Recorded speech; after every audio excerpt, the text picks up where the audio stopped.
Do subscribe my channel Math Indians and press the bell icon. Euler's reminder theorem, Euler की शेषफल प्रमेय। इसका प्रयोग बड़ी संख्याओं के भाग में शेषफल ज्ञात करने में होता है। तो पहला सवाल यह आता है कि आखिर किस प्रकार की बड़ी संख्याएं, यदि कोई संख्या a की पावर n में लिखी हो और उसे हमें m से भाग करना हो तो शेषफल कितना प्राप्त होगा, यह हमें यूलर की शेषफल प्रमेय से पता चल जाएगा। जैसे कोई संख्या हम मान लें कि 2 की पावर 49 को हमें 7 से अगर भाग करना हो और पूछे कि शेषफल क्या होगा, तो या तो पहले हम 2 की पावर 49 का मान निकालें, फिर उसे 7 से भाग करें और शेषफल ज्ञात कर लें, जो कि इतना भी सरल कार्य नहीं है।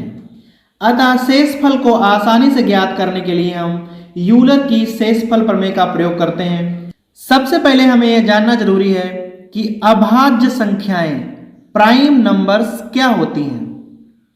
ऐसी संख्याएं जिनमें केवल 2 गुणनखंड होते हैं, ओनली 2 फैक्टर्स, एक तो एक और दूसरा वह स्वयं संख्या। जैसे कि 11, अगर हम 11 के गुणनखंड करें तो 1 और 11 ही प्राप्त होंगे। 13, 1 और 13। इसी प्रकार से 19 और इसी प्रकार से 23। इन संख्याओं में केवल 2 ही गुणनखंड होते हैं, एक तो एक और दूसरा वह स्वयं संख्या। दूसरी होती हैं भाज्य संख्याएं, कंपोजिट नंबर्स। इनके 2 से अधिक गुणनखंड होते हैं। जैसे कि 12, अगर हम इसे गुणनखंड करेंगे तो हमें 2 गुणे 2 गुणे 3, इस प्रकार से 3 गुणनखंड प्राप्त हो जाएंगे। अगर हम 18 के गुणनखंड करें तो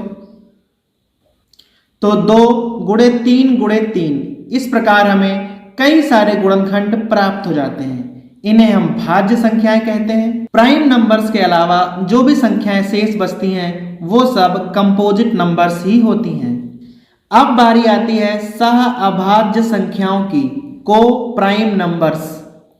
ऐसी 2 संख्याएं जिनमें कोई उभयनिष्ठ गुणनखंड ना हो, कोई भी कॉमन फैक्टर नहीं होना चाहिए एक को छोड़कर। जैसे हम कोई भी प्राइम नंबर्स ले लें, 17 एंड 23, अगर हम इनके गुणनखंड करेंगे तो यहाँ 1 गुणे 17 और यहाँ 1 गुणे 23 प्राप्त होगा। 1 को हमें लेना नहीं है तथा 17 और 23 कोई भी कॉमन फैक्टर नहीं है, अतः यह दोनों संख्याएं को प्राइम नंबर्स कही जाएंगी। इस प्रकार से हम कोई भी 2 प्राइम नंबर्स ले लें, वह हमेशा को प्राइम नंबर होंगी। ऐसा नहीं है कि केवल प्राइम नंबर्स ही को प्राइम नंबर हो सकती हैं, हमारी भाज्य संख्याएं भी को प्राइम नंबर होती हैं। बस हमें कोई 2 संख्याएं ऐसी लेनी है जिनमें कोई उभयनिष्ठ गुणनखंड ना हो। जैसे हम एक संख्या 2 गुणे 3 लिख दें और एक संख्या 5 गुणे 7 लिख दें, तो 3 6 और 7 5 35। अब हम देख रहे हैं कि यहाँ पर और यहाँ पर कोई भी कॉमन फैक्टर नहीं है, इसलिए 6 और 35 को प्राइम नंबर होंगी। इसी प्रकार 55 एंड 42 भी को प्राइम नंबर हैं। अगर हम 55 के गुणनखंड करेंगे तो हमें 5 गुणे 11 प्राप्त होगा, जबकि 42 के गुणनखंड करने पर हमें 2 गुणे 3 गुणे 7 प्राप्त होगा। दोनों में कोई भी कॉमन फैक्टर नहीं है, इसलिए 55 एंड 42 भी को प्राइम नंबर होंगे। अब हम यह सीखेंगे कि किसी संख्या का यूलर हम कैसे ज्ञात करते हैं। मान लीजिए कोई संख्या z है जिसके हमने गुणनखंड कर लिए हैं, p1 गुणे p2 गुणे p3 डॉट डॉट डॉट। तो इसके यूलर का सूत्र होता है EZ equal to Z into 1 minus 1 upon P1, 1 minus 1 upon P2, 1 minus 1 upon P3 dot dot dot. यहाँ पर हमें केवल दो ही बातें याद रखनी है कि गुणनखंड एक को छोड़कर होने चाहिए तथा यदि कोई गुणनखंड एक से अधिक बार आया है तो वहां इसका हम केवल एक ही बार प्रयोग करेंगे। जैसे हम मान लें कि कोई संख्या 10 है, अब इसके हम प्राइम फैक्टर कर लेते हैं 2 गुणे 5, तो इसका Euler E10 10 into 1 minus 1/2 1 minus 1/5 होगा। 10 गुणा 1/2 गुणा 4/5। 10 का यूलर 4 होगा।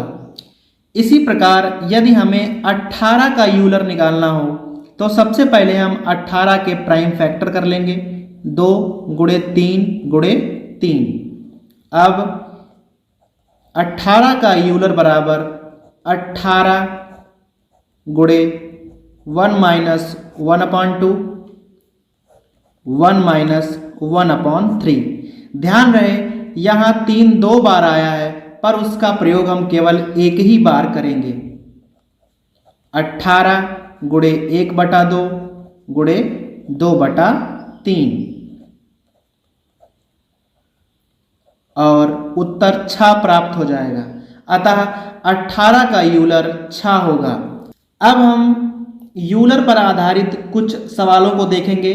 4 की पावर 18 को 15 से भाग देने पर कितना शेषफल प्राप्त होगा। सबसे पहले हम हर का यूलर ज्ञात कर लेंगे। 15 के गुणनखंड करेंगे 3 गुणे 5। E15 इक्वल टू 15 गुणे 1 माइनस 1/3 1 माइनस 1/5। 15 गुणे 2/3 गुणे 4/5। 15 का यूलर हमें 8 प्राप्त हो गया है। अब हम सबसे पहले दी हुई घातों को यूलर से भाग कर देंगे। 18 को हम 8 से भाग करेंगे तो 2 बार पहाड़ा जाएगा और शेषफल 2 प्राप्त होगा। जो शेषफल प्राप्त होगा वही घात बन जाएगा। अतः हमारा नया सवाल बन जाएगा 4 की घात 2/15। 4 की घात 2 अर्थात 16। 16 को 15 से भाग करने पर एक शेषफल प्राप्त होगा। अतः शेषफल 1 होगा। अगला सवाल है 7 की पावर 73/30। 30 से भाग करने पर शेषफल क्या प्राप्त होगा। सबसे पहले हम 30 के प्राइम फैक्टर कर लेंगे 2 गुणे 3 गुणे 5। अब हम 30 का यूलर ज्ञात करेंगे। E30 equal to 30 into 1 minus 1/2 1 minus 1/3 and 1 minus 1/5। 30 गुणे 1/2 गुणे 2/3 गुणे 4/5।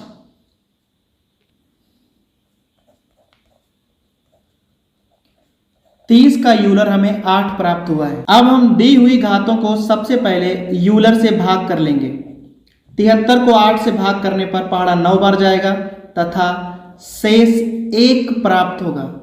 जो शेषफल आता है वही हमारी नई घात बन जाता है। अतः हमारा नया सवाल है 7 की घात 1/30 अर्थात 7/30। 7 को 30 से भाग करने पर शेषफल 7 आएगा। हमारा तीसरा उदाहरण है 15 की पावर 26 को अगर हम 13 से भाग करें तो शेषफल क्या प्राप्त होगा। सबसे पहले हम 13 के गुणनखंड करेंगे। अब 13 एक प्राइम नंबर है अतः गुणनखंड केवल 1 और 13 होंगे, जिसमें से हम 1 तो लेंगे नहीं अतः 13 का यूलर 13 गुणे 1 माइनस 1/13, 13 गुणे 12/13 अर्थात 12 होगा। जब भी कोई प्राइम नंबर हो और उसका आपको यूलर निकालना हो तो इस प्रकार से निकालने के बजाय आप उसमें सीधा 1 घटाकर भी उसका यूलर निकाल सकते हैं। अब हम दी हुई घातों 26 को यूलर 12 से भाग करेंगे, पहाड़ा 2 बार जाएगा और शेष फल 2 प्राप्त होगा जो कि नई घात बन जाएगा। अतः 15 की घात 2 बटा 13, 15 की घात 2 225 बटा 13। भाग करने पर आप यह पता लगा सकते हैं कि शेष फल 4 आएगा। आप इसे इस प्रकार से भी लगा सकते हैं, 15 घात 2 अर्थात 15 गुणे 15 बटे 13। 15 को 13 से भाग करने पर शेष फल 2 आएगा।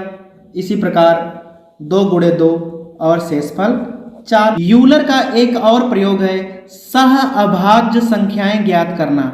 पहला उदाहरण देख लेते हैं। 15 से छोटी ऐसी कितनी संख्याएं होंगी जो 15 के साथ सह अभाज्य होंगी। इसके लिए 1 से 15 तक की सब संख्याएं लिख लेंगे।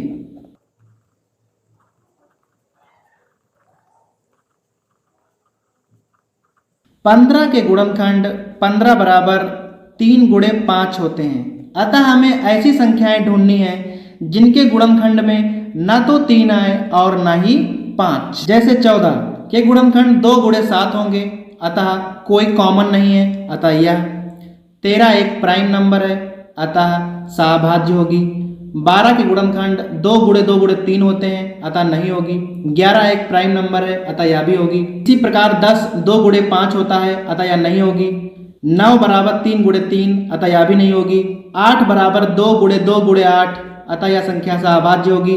7 एक प्राइम नंबर है, अतः यह भी होगी। 6 बराबर 2 गुणे 3, यह भी नहीं हो सकती है। 5 भी नहीं।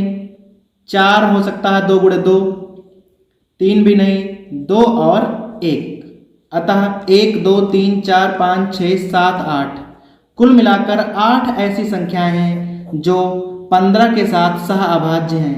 यदि हम 15 का यूलर निकालें, E15 equal to 15 1 minus 1/3 1 minus 1/5, 15 गुणे 2/3 गुणे 4/5, तो उत्तर 8 ही आएगा।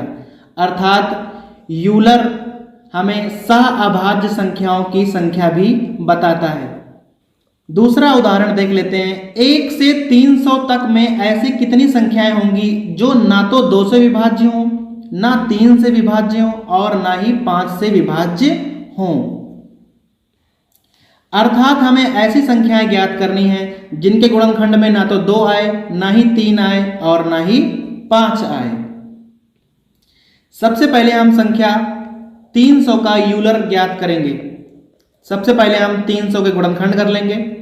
2 गुणे 2 गुणे 3 गुणे 5 गुणे 5।